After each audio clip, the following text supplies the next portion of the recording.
Hey friends, my name is Kiri and I'm the community manager here at Thinkific. Now that you've got your community set up, it's time to think about how you'll encourage active participation from your community members.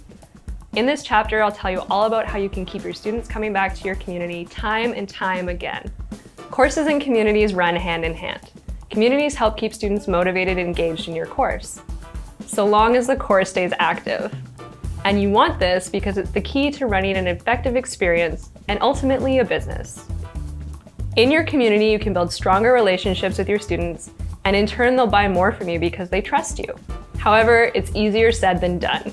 Keeping a community engaged can be really tough because you're competing for your students' attention. Plus, not everyone wants to participate in communities in the same way. So you need to have multiple ways for your members to stay engaged. There are 4 types of members in a community. There's the creators, who will create posts, blogs, and other new content. There are the contributors, who would rather only reply or comment on the content created by others.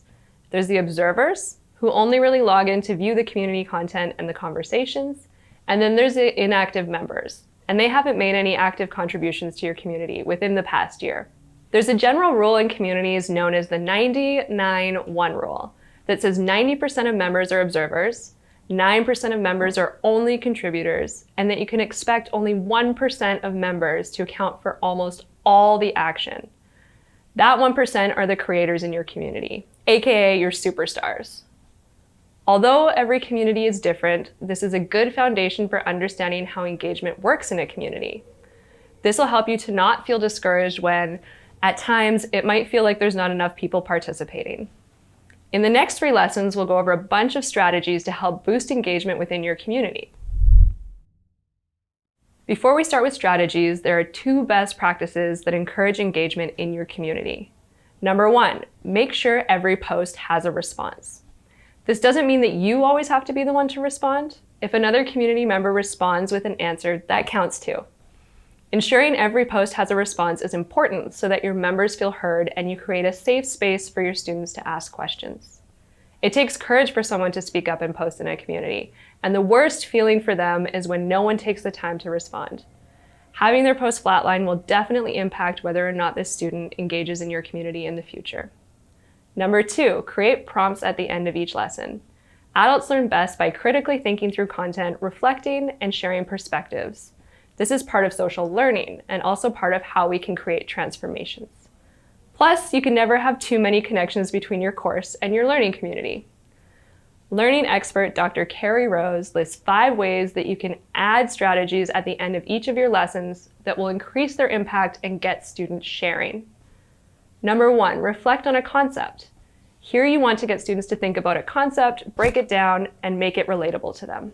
Number 2, reflect on this point of view. This is your opportunity to give a point and counterpoint argument to spur thinking. Number 3, comparing and contrasting. This is another strategy to stretch thinking, which will help create a lasting impact and help with your course engagement. Number 4, synthesizing information. This is how our minds work. We build on information based on what we already know. The goal is to combine different sources of information to see a more complete picture. And the last strategy that you can use to help students is to use reasoning to support a point of view. Here you want your students to start thinking scholarly. There are many other ways you can add opportunities for your students to share their learnings and spark engagement. Get creative with it. This also helps form habits with your students to expect the opportunity to talk about what they've learned after each lesson. Forming these habits with consistent, routine opportunities to contribute are crucial to building an engaged community.